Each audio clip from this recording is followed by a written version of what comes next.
the sun tonight.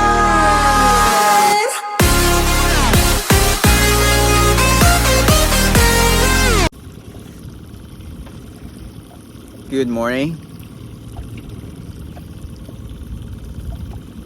I'm here trying to catch some onos and shoot some fish, and just trying to perfect my craft. Every day in the water is an opportunity to learn lessons, to stay calm and relax, control intrusive thoughts, and just trying to be safe. Yeah, I think half of the battle is to show up, and the other half is to apply your skills, your knowledge, stay calm and relax under pressure, and just to be precise. Everything I do in the water is uniform, so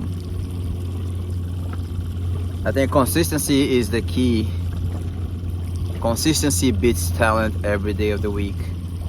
But if you're talented and you are consistent, that's a different ball game. So every morning when I wake up, I try to pursue the things that spark a fire inside of me, that brings me joy, relaxation, inner peace, things that I'm truly passionate about it. So I just love this so much, and hopefully we catch something. I catch something good today. But if I don't, it doesn't really matter, because I'm still doing what I love and being in the water, and that's what it is. So wish me luck, and I hope you guys stay safe out there. All right, so first drop of the day, hunting on the shipwreck on the south shores of Oahu, Hawaii. Taking my first drop. I'm very relaxed because I always take some extra time on the surface before I take a drop. That maximize my relaxation while I'm doing my proper breathe up on the surface. So I see some fish action down there. See a couple kalas and couple yellow spot papillos. So just waiting for the right moment, and boom, that's it. Lights out. I love when I take a shot like that and stun a fish. I don't have to deal with sharks, any commotion in the water. Most importantly, the fish is not suffering. Love those type of shots. But yeah, very relaxed drop. First drop of the day.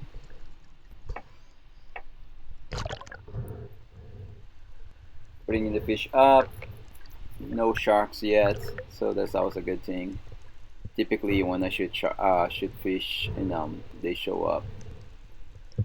But when there's no sharks around, that feels great too. So first yellow spot papillo, great for sashimi. Sashimi, great fish. Beautiful fish. Yes, sir. All right, second drop. Same thing, trying to catch the second yellow spot papillo that I saw down there. Very relaxed drop. Just, you see how I kind of like circle around a little bit, like a rotation mode. And just going to the bottom. It's about 24 meters. I don't know, probably 70 something feet, 78, almost 80 feet. And I see this yellow spot papillo. And it was 4 shots. and that's what I'm trying to avoid. Any turn off, and I was a little bit disappointed because I could have just waited down there and attract the fish towards me before taking a shot. So I just came back from my drop, finished loading my gun, and I see this fish cruising down there, and I was like, oh, interesting. So at first I thought it was a kagami, and I took a drop, and I saw that was the same fish that tore off. So I was like, okay, buddy, you're coming home with me. And boom. So every time you shoot a fish, make sure that you look around. I was, doing 360, looking to make sure that there's no other predators, on the surface, other sharks. So, basically, just bringing the fish up, looking behind me, make sure there's no sharks coming. All right. So this is my third drop of the day. Saw a school of yellow spot papillos and decided to take a shot. I am a little bit too high on the head area region, and the fish ended up getting all tangled up. So I ended up losing this fish because I have a mandatory 5-minute surface interval between drops. So regardless of what's going on down there or what fish I have tangled, I rather prioritize my life over fish. I hate losing fish, losing the yellow spar papio, but just it is part of the game. But I want to talk about something that's important because everything it's a lesson, right? I see a lot of young people, young divers that shoot a fish and the fish gets tangled on the reef, and they don't even take the time to do a proper breed up, and they drop right away to untangle, and that can lead to shallow water blackout. So never put fish over life. There's always going to be an opportunity to shoot at another yellow spur papillo or another ono. Just be very mindful about that. I think that taking your time to untangle things and down there, you have to do a proper breed up on the surface. You have to really be relaxed. It's almost like taking your first drop. It's like a backup shot, right? A backup shot is as important as the first shot. So is doing a dive to untangle things. You gotta really take the time before you're doing that, so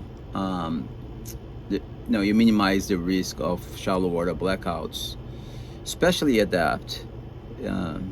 So I just wanna talk about that. All right, let's continue. All right, so this ono, so I took a shot, center mass, midsection, but the shaft did not go through. So I was very concerned that it would, tear off if I applied too much pressure. So I decided to be very gentle in my approach. So basically, the fish did not explode. So because the ono did not explode, this ono had a lot of energy. Typically, it takes me about 2.5 to 3 minutes to land an ono, from beginning to end, if I don't stun it, of course. But yeah, that was pretty challenging being a scenario like that because the water is kind of murky, as you can see. I did not attach my gun to my float, so now I don't have a secondary gun with me, and I am going with the current while the Ono is dragging me away, you know. So moreover, I know that when there is vibration, blood, and commotion in water, sharks show up. So I'm always like kind of looking around, make sure that there's no sharks in my personal space, so they're not approaching. But I know they're coming. So there was a sense of urgency to bring this fish to the surface, but I didn't want to apply too much pressure, So yeah, it's challenging. People think that's easy, land ono. Everybody wants to land an ono, but it takes a lot of skills to do it. Knowing when to apply pressure and when not, when to wait. So as you can see, I'm looking around for sharks and waiting for the fish to get exhausted. The first customer show up, the first shark, and I'm just playing cool, just staying calm and relaxed, looking around, make sure there's no sharks in my bubble. It's pretty dramatic. I was like, physically exhausted because fighting fish like that is not easy, and especially when you're playing gentle. Let's see, I'm looking around, see the second shark.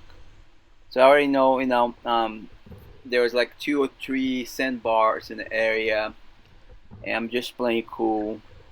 Make sure that the shark's not attack me. That's the main thing.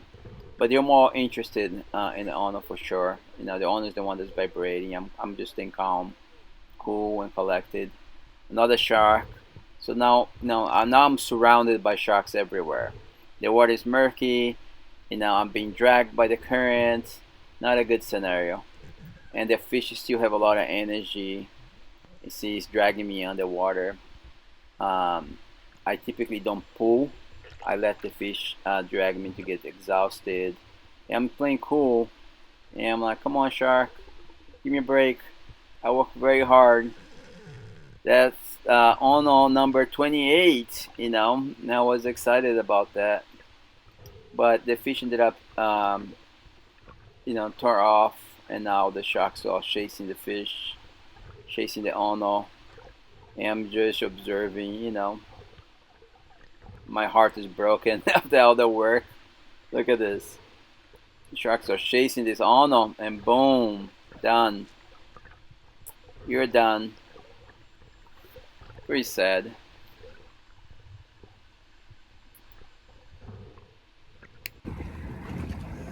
How's it?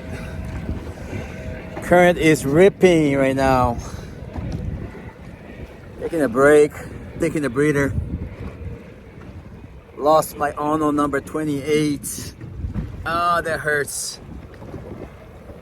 Took a 4 shots, and the shaft didn't go all the way through, so I was playing very gentle while being dragged by the current. And that's the thing about vibration in the water. Sharks will come check it out. So I had 3 or 4 sandbar sharks in the vicinity, just trying to get an opportunity to eat the Ono. But I was playing gentle and really aware of my surroundings. I got so close to the Ono, but the shaft came out and the Ono started swimming, and next thing I know, all the sharks are destroying the Ono. That was painful. That was painful to watch, First time that this happened to me, but that's part of the game. It really sucks. I'm not gonna lie. Yeah, the water is murky, and you don't want to be in a situation like that when the water is murky and the fish is vibrating in the water in distress, and then the sharks show up, and yeah, our bad news today. But at least I caught these 2 yellow spot papillos. All right. Alright, yellow spotted papio tartare. So you dice all the yellow spotted papio, cut all the avocado in cubes preferably. Chop some onions and some jalapeno, green onions, tomatoes. Make sure that you remove the seeds. Cut in little cubes. Some cilantro, lemon. Put some sesame oil. Mix everything really good. And get the avocado. And then squeeze some lime or lemon juice. Mix everything together. With a little bit cilantro, salt, black pepper, so on. So I kind of mix separate. I had to improvise. They cut a Gatorade bottle. And then they put it on top. So freaking good. Some quail eggs. Some sprouts. Pea sprouts and ponzo. Delicious. How's that? Let me know what you guys think about this recipe. Beautiful, huh? Oh my goodness, I'm hungry now. Alright, see you on the next episode. Hope you guys enjoy it.